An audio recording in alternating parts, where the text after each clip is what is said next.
আমাদের ন্যূনতম 15,000 টাকা মাসিক বেতন, সম কাজে সম বেতন, এটা আমাদের মূল দাবি। সরকারি স্বীকৃতি, এটা আমাদের মূল দাবি। আর গতকাল যে 1,000 টাকাটা দেওয়া হয়েছে, এটা আমাদের বাড়ানো নয়, ভিক্ষা বলতে পারেন। তো আমরা এই টাকাটা কেউ মানতে চাইছে না। এই 1,000 টাকার বয়কটের বিরুদ্ধে আমাদের এই আন্দোলন, আজকে ডেপুটেশন। আমরা মাথা উঁচু করে কর্মবিরতি তুলতে চাই।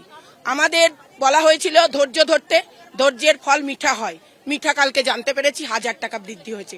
আমরা 1,000 টাকা চাইনি বৃদ্ধি।